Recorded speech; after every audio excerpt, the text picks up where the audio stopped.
If you love strawberries, maybe you play baseball, remember? And so what a scab is called, right? A strawberry? Boy, that's really being optimistic right there, when you're doing it. Hey, it's Marky Bilson, your voice of choice, new generation of Tri-City sports fans. Name of the program, Tri-City Sports Now, 1420 WEMB Sports Radio. Finishing up that talk about the basketball transfer, ETSU, although they haven't made it official with Patterson coming in from the Logan Vols up in Illinois. They haven't made the official announcement. It's what Clive Patterson is saying, that he is going to be an ETSU Buccaneer, I suppose. Anyway, the ETSU Bucks have officially now announced that Damari Monsanto will play at ETSU. He was a big star, averaging 28 points a game at a high level of high school basketball down in South Florida. And he'll be coming to the program, I'm told, in a year. So then in 2020 it'll begin for him. But meanwhile, the Central Connecticut Blue Devils, yeah, that's what they call them, okay? So, yeah. Joe Hugley, 6'7" forward, is coming to ETSU. You heard that he was kind of a bench player. Well, before you hear that, it sounds like, that, I don't know, guys averaging 2 points a game or something. No, that's not necessarily the case. He only started 7 games at Central Connecticut State, but he played in 54 games, tallying 580 points and 312 rebounds. He was in fact a co-captain last year, averaging 12 points and 5 rebounds in 22 minutes. He also was a pretty good free throw shooter. Remember how much the Bucks struggled from the charity stripe last year, hitting 86% of his shots. Not bad for a 6'7" forward. 18 double-figure scoring games with the Blue Devils. And anyway, he also, I guess, he had 33 points back in his freshman year, playing against Fairleigh Dickinson.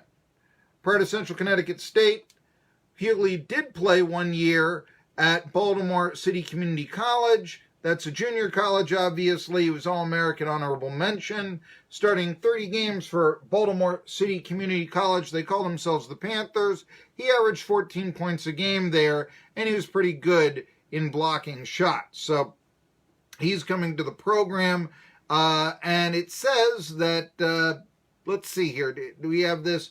A day after officially signing guard Monsanto, ETSU men's basketball coach and staff have landed another Buccaneer for the upcoming season, it says. So Monsanto, according to the press release, I guess, are they saying Monsanto is eligible next year? As I heard from another source, he was not eligible until 2020. Well, next year is 2020.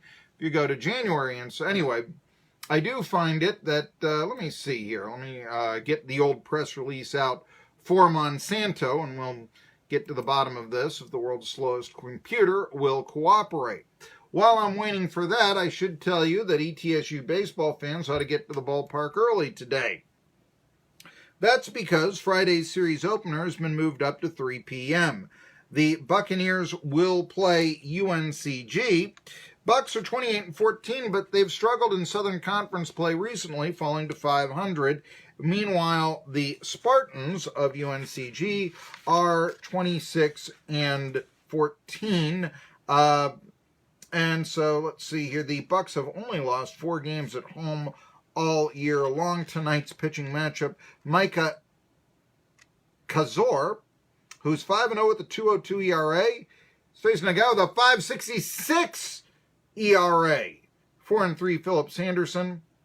Then Landon Knack, who's 8-2, started 8-0, but has now lost his last 2 decisions. Still has his ERA under 3. He's going to face a guy named Austin Cohn of the Greensboro Spartans, or is it now UNCG? I guess that is the latter. He's 2-1 with a 2.81 ERA. And Science Hill's own Daniel Sweeney goes to the bump on Cinco de Mayo.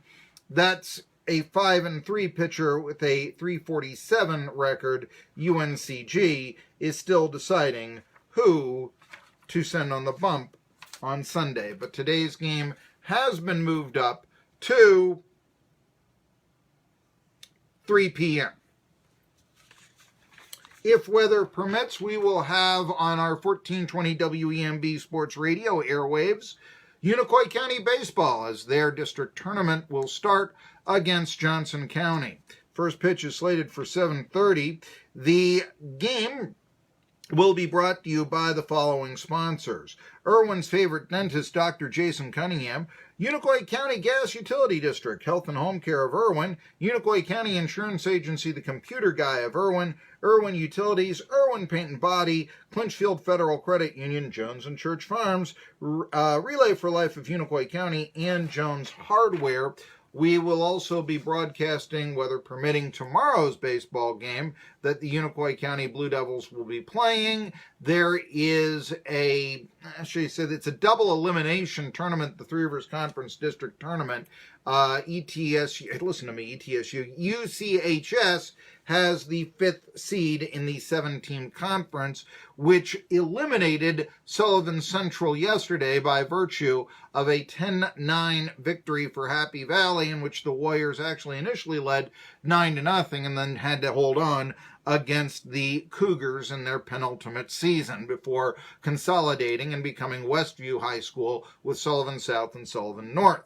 Meanwhile, that means that the Happy Valley Warriors, they'll take on, shall we call them their crosstown rivals, Elizabethton in the Three Rivers Conference. That's the first game of that playoff series. Also, Sullivan South and Sullivan East will be playing each other in the tournament as well.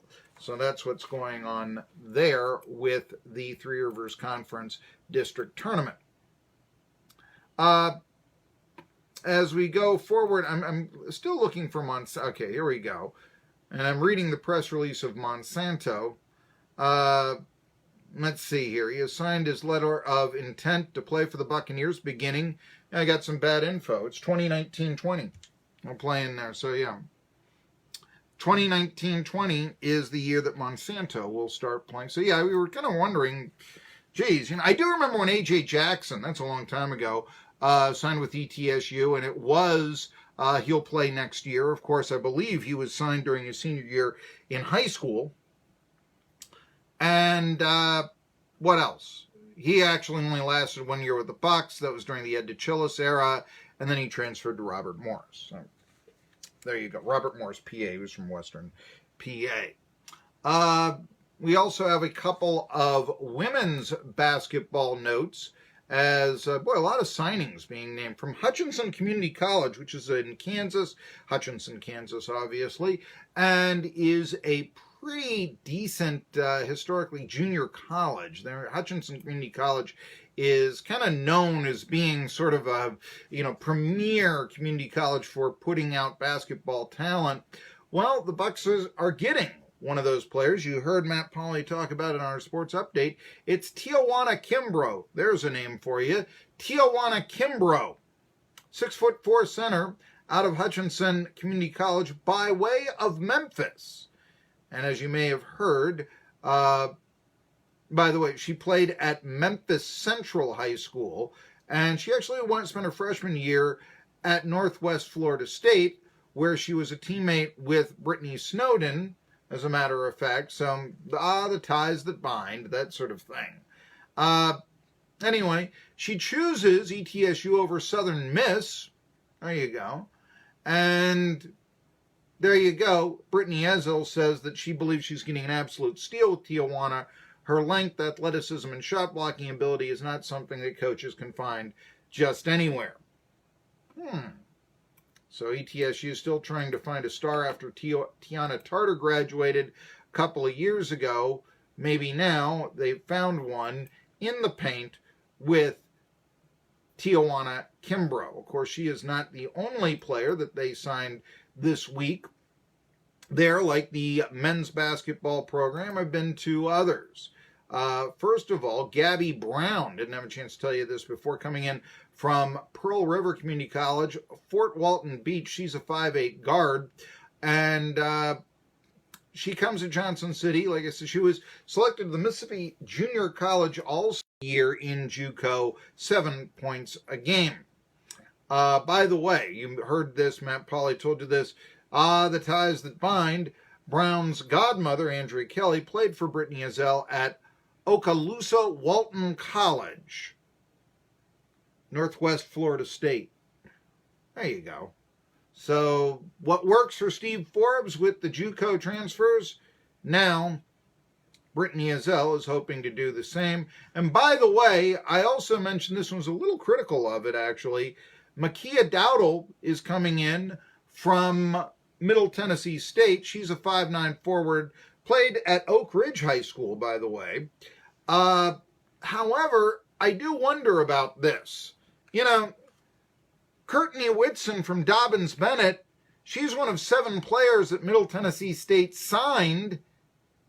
And instead, ETSU, Makia Dowdle, someone who as a freshman only played in 12 games, and as a reserve at that. Would you like the local 2,400-point scorer, 2,451 to be exact, in Courtney Whitson? Or do you want the player who got into just 12 games as a freshman at Middle Tennessee State before transferring, when Middle Tennessee State is the program that is bringing in Whitson? Time will tell, but there's room for skepticism. By the way, another thing that came out in local athletics, Jonathan, as you might imagine, the CFL draft is basically made up of Canadians. Yeah. We don't have to necessarily be from Canada, but yeah, it helps. So, you know, they Kongbo, the 5th best Canadian football player this year out there, that's unsigned, that sort of thing. His senior year ended with a torn ACL suffered against Auburn. Actually had an interception as a defensive lineman in the game, you may recall. He was selected by the Winnipeg Blue Bombers. There's some people who really think Winnipeg's a nice city. It's right there in Manitoba, up above North Dakota and such. Tri-City Sports Now.